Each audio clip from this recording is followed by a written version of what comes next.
오늘도 저희가 함께 모여 흩어져서 예배하는 믿음의 백성들과 함께 아버지의 말씀을 듣고자 합니다. 살 수 있겠느냐 하시는 이 말씀에 우리는 이미 결정하고 우리는 이미 알고 있사오되, 하나님, 우리가 아는 것이 아니라 하나님께서 하실 수 있사오니 이 땅에 하나님 안타까움과 어려움들을 주님께서 알고 계시오니 우리를 통하여 역사하여 주시옵시고, 오늘도 하나님 가정에서 말씀으로 예배하는 믿음의 백성들과 동행하여 주시옵시고 하나님의 은혜를 깨달아 알게 하여 주시옵소서. 주님의 크신 사랑을 사모하며 오늘도 에스겔서 37장의 말씀으로 함께 하오니 이 말씀이 우리에게 위로가 되게 하시고 우리가 회개하게 하시고 우리가 주님께로 돌아가는 놀라운 은혜가 있게 하여 주시옵소서. 살아계신 우리 주님 예수님의 이름으로 기도합니다. 아멘. 교회로 내려오는 길에 저희 집에서 얼마 걸리지 않더라고요. 한 3분 정도 걸리는데 천천히 남산도 보고 하늘도 보고 내려옵니다. 내려오는 길에 개나리가 한 집 담장에 걸려 있는 것을 봤어요. 보면서 참 개나리를 일반적으로 생각하면 참 소담스럽고 지천으로, 그죠? 개나리 말 그대로 그냥 잔뜩 깔려 있는 모습들을 생각하게 되는데, 한 그루가 이렇게 볼품없이 이렇게 있는 모습, 초라하니까. 근데 이 볼품없다라는 것이 지난주에 우리 학교에서 2장 3절의 말씀이 제게 다가오면서 이 개나리를 보게 됐습니다. 담장 너머에 또 이 철사줄 밑에 이렇게 있는 모습을 보면서 춘내 불사춘, 봄이 왔는데 여러 여건으로 인해서 봄이 아닌 것 같은 이 고사성어의 모습이 굉장히 저한테 떠오르는 그런 마음이었습니다. 그래서 물끄러미 이 개나리를 더 바라봤는데요, 개나리를 보면서 놀랍게도 거기에 위로와 희망이 보였습니다. 개나리는요, 초라하다는 생각도 갖지 않았고 볼품없다는 생각도 하지 않고 자기가 있는 그곳에서, 어쩌면 주인이 심어놓은 그 자리에서 자기가 그때에 맞추어서 자기의 최선을 다하고 있었기 때문이죠. 성도님들의 어려운 상황 속에서도 이런 어려움들이 머물지 마시고 그래도 하늘을 한번 바라보시고, 또 작게 피어있는 아니면 가정 내에서라도 있는 꽃이나 풀포기를 보면서 우리와 함께 하시고 언제나 때를 따라 도우시는, 사망의 음침한 골짜기를 다닐지라도 시절을 따라 열매 맺게 하시는 하나님을 만나고 경험하면서 또 찬양하고 그 위기를 견디고 극복하는 저와 여러분이 되기를 바라는 마음으로 오늘 에스겔서 37장의 말씀을 함께 나누고자 합니다. 1절을 다시 한번 읽어보겠습니다. 1절입니다. 여호와께서 권능으로 내게 임재하시고 그의 영으로 나를 데리고 가서 골짜기 가운데 두셨는데 거기 뼈가 가득하더라. 에스겔서의 말씀, 오늘 37장의 말씀은 하나님의 권능이 임재했다라고 시작하고 있습니다. 전능하시고 못하실 일 전혀 없는 하나님께서 권능으로, 여러분, 그냥 사랑으로, 위로로, 말씀으로 이렇게 임재하신 게 아니라 권능이라는 이 단어가 우리에게 임하게 됩니다.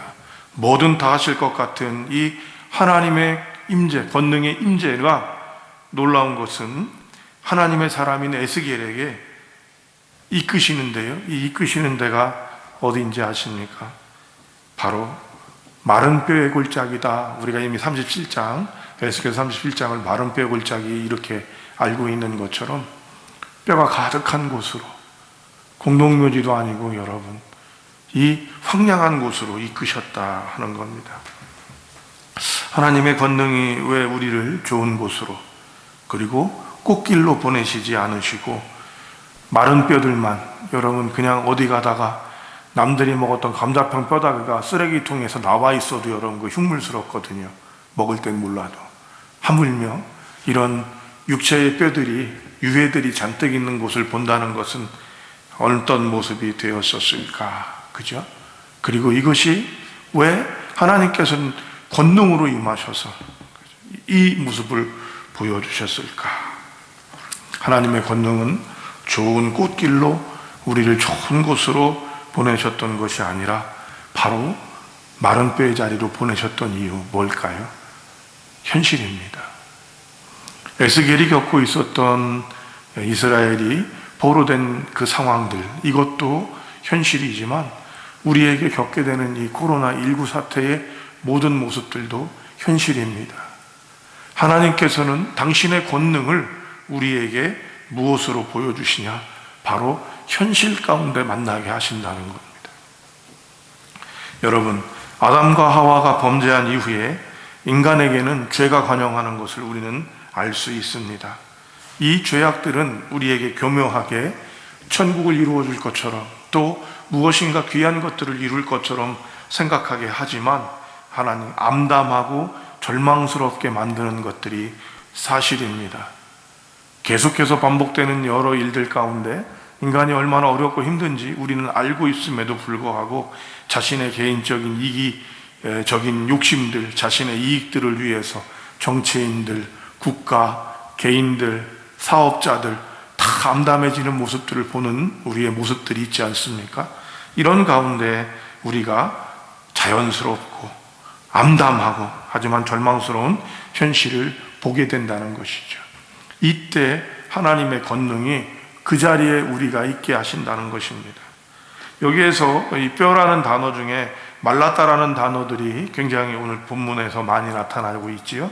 뼈 자체도 여러 가지지만 말랐다라는 의미는 실망스럽다, 또 시들었다, 그리고 수치를 당한다는 의미를 가지고 있습니다.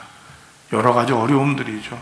영적으로나 국가적으로나 사회적으로나 그리고 문화적으로, 경제적으로 이런 여러 상황들을 우리가 보게 됩니다. 옛날이 아니라 공산주의자들이 했던 말이죠. 종교는 아편이다라는 얘기를 했습니다. 성도 여러분, 부정적으로 우리는 그냥 듣습니다. 어떻게 우리 기독교가 아편이야? 그럴 수 없다. 또 종교를 떠나서 아편일 수 없다. 그런데 여러분, 저는요, 한간에 일어나는 여러 사태들이나 모습들을 보면서 틀린 이야기가 아니다라고 감히 얘기하고 싶습니다. 왜냐? 하나님의 권능이 절망스럽고 수치스럽고 고통스러운 우리의 상황을 모른 채 하기만 한다면, 그저 우리는 뜬구름 잡고 현실을 떠나버린 사람이 되게 한다면 그것은 약물 중독자나 알코올 중독자가 되는 수밖에는 없기 때문입니다. 그런 종교성은 이단과 사이비가 될 수밖에 없습니다. 현실 안에서 하나님께서 이루시는 것들이 분명히 있지만 그것을 현실과 함께 하지 않고 타협하는 게 아닙니다. 성도 여러분, 믿음은 상식을 무시하는 것이 아니라 상식을 초월하는 것입니다. 그래서 믿음은 상식과 함께 합니다. 또 믿음은 실력이어야 합니다. 실력 없이 믿음으로 됐다라는 얘기들을 우리는 많이 하지만 아닙니다. 일반적으로 우리가 살아가는 데는 실력이 믿음이어야 합니다. 실력 너머에 있는 귀한 것들을 우리는 인정하게 되는 것. 그래서 믿음의 사람들, 기독교인들은 현실 가운데 실력을 키우고 상식적이어서 하나님의 일을 감당하는 것이죠. 여러분, 문제가 일어나는 많은 교회들 가운데 여러분 보십시오. 상식이 무시되고 있는 곳입니다. 믿지 않는 사람들에겐 신천지가 일반 교회와 다를 바가 무엇이며 만민중앙교회가 여러분 우리랑 다를 바가 무엇인지 알지 못합니다. 그런데 우리는 알고 있습니다. 무엇입니까? 그들이 능력이 없습니까? 아니요. 우리보다 훨씬 더 탁월하며 개인적으로 그 교주들은 저보다도 더 탁월하다고 얘기할 수 있는 것들이 분명히 있습니다. 뭐가 문제입니까? 상식이 무시되어지고 현실이 무시되어지고 또 지금 우리가 해야 될 것들을 잊어버리고 피안의 세계에만 빠져서 천국이라는 이름 안에서 자기들끼리만 좋은 것들 안에 머물기 때문이라고 하는 것이지요. 성도 여러분, 하나님의 권능은 에스겔에게 뼈가 가득한 골짜기로 인도하십니다. 여러분, 하나님의 권능은 우리의 무능함과 우리의 이기적인들과 우리의 무력함들 안에 우리를 보여주시는 것입니다. 딴 세상에 가 있는 사람이 되게 하는 것이 아니라 우리가 얼마 전 변화산상에 있었던 베드로와 세 제자가 예수님과 모세와 엘리야가 함께 있던 것들을 보며 베드로가 얘기한 것처럼 여기가 좋사오니 초막셋을 짓고 머물고 싶어하는 우리의 세계에서 예수님은 얘기하십니다. 내려가자. 바로 우리가 여전히 문제가 있고 어려움이 있고 힘듦이 있는 이 모습 안에 우리를 보게 하시는 것입니다. 여러분, 코비드-19, 코로나19의 코로나라는 뜻은 왕관이라는 뜻을 가지고 있습니다. 코로나를 이렇게 보게 되면 이 코로나가 왕관처럼 생겼다, 그래서 코로나라는 이름이 붙어졌다고 그래요. 메르스도 코로나의 일종이라고 합니다. 이런 신종, 변종 바이러스들로 인해서 우리에게 임하게 되는데, 여러분, 하나님께서는 이 보이지 않는 것들을 통해 인간이 가지고 있었던 왕관들, 자신간이 가졌던 모습들, 여러분, 전 세계에서 가장 힘이 많고 세상을 좌지우지할 것 같았던 중국을 넘어서서 이젠 미국에도 이 엄청난 일들이 벌어지고 있습니다. 많은 사람들은 여전히 자기들하고는 상관없는, 현실과는 상관없는 일처럼 겪고 있는 이 모습 안에 하나님께서는 우리를 그 현실로 인도하여 준다는 것입니다. 하나님의 권능은 우리가 있는 곳들을 모르는 것이 아니라 우리의 암담한 현실을 아프지만 힘들지만 적나라하게 보게 하시고 그것들을 극복하게 하시는 모습이 있는 줄로 압니다. 성도 여러분, 3절을 읽어보겠습니다. 3절 읽겠습니다. 시작. 그가 내게 이르되 인자야 이 뼈들이 능히 살 수 있겠느냐 하시기로 내가 대답하되 주 여호와여 주께서 아시나이다. 아멘. 성도 여러분, 이렇게 암담하고 절망스러운 현실 속에서 우리는 자문하게 됩니다. 코로나 사태뿐만 아니라 우리 개인이 겪고 있는 어려움들, 여러분, 코로나보다 더 무서운 것들이 우리에게 다가오고 있음을 우리가 겪고 있습니다. 재난소득이니 여러 이유를 이야기하는 게 무엇입니까? 코로나 이후에 무너져버리는 이 경제체제들, 그리고 사업장의 모습들을 바라보면서 여러분, 어떻게 살 수 있을까? 우리는 고민하게 되는 것이죠. 여러분, 이 일이 될 수 있을까? 내가 할 수 있을까?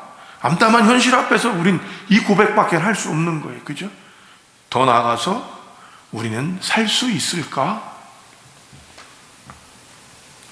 알베르토 까미는 이런 얘기를 하죠.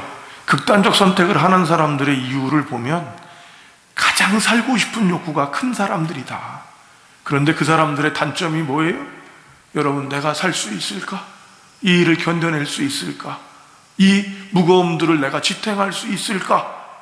할 수 없기 때문에 극단적 선택을 한다는 거예요. 그 역으로 가장 그 문제가 해결되면 그들은 가장 살았을 사람이기 때문이다라고 합니다.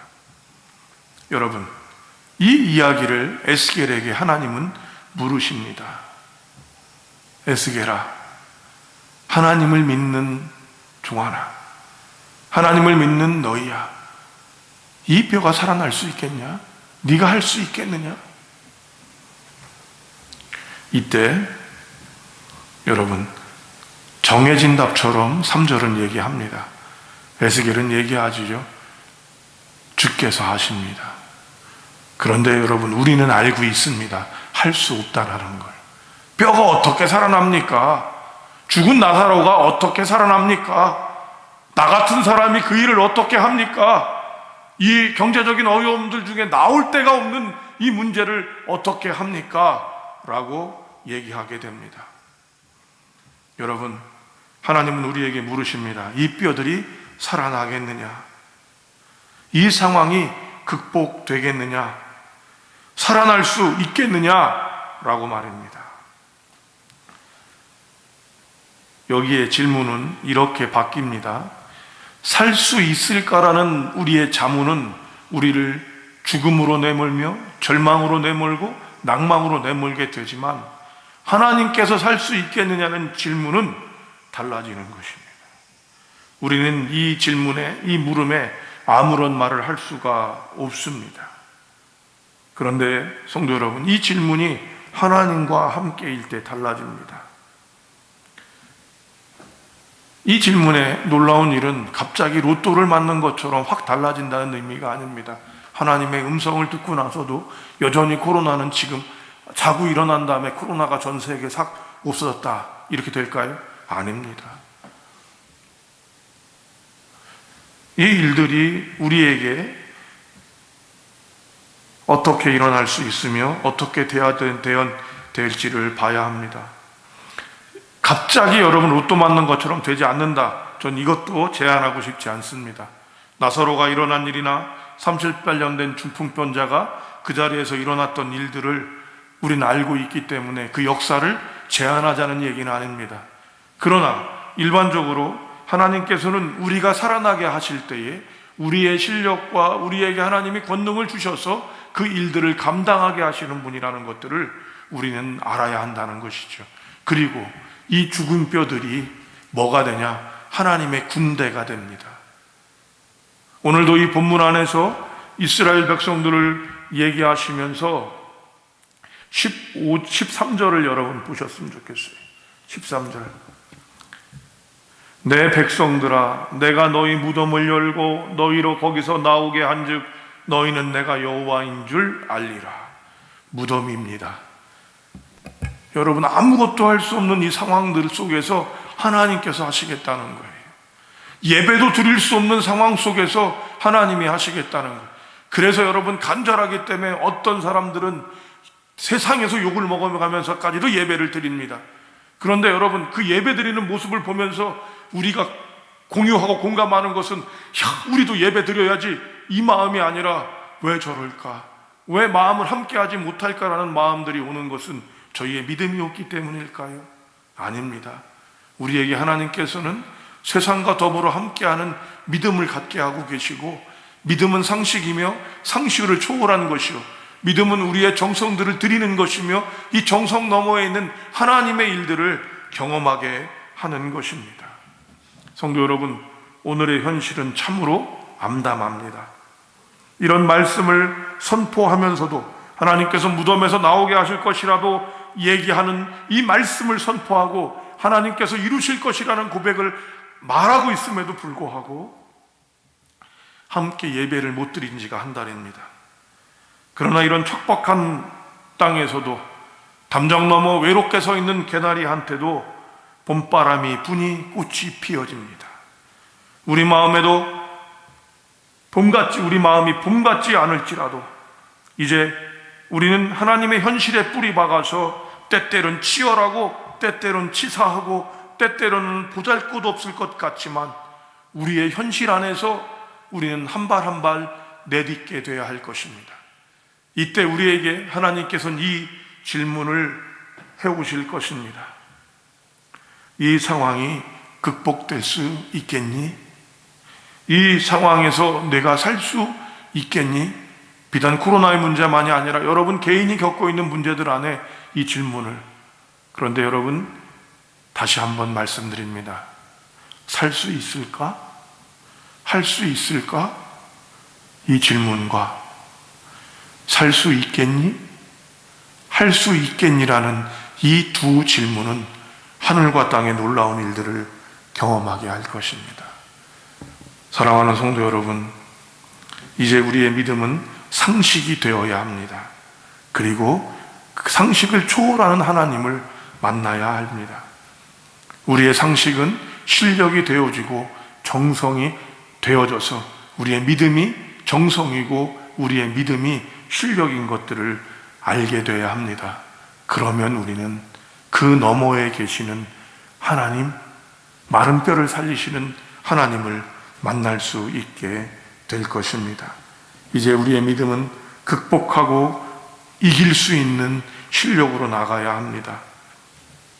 십자가에 달려 죽으신 주님, 그 주님은 우리에게 절망과 죽음, 도살장에서 끌려가는 양 같은 모습 안에서 3일 만에 부활하셨고, 우리는 그분을 믿고 그분을 따르는 사람들이기 때문입니다. 성도 여러분, 코로나19를 잠시 내려놓고 여러분 개인들의 모습을 보셨으면 좋겠습니다.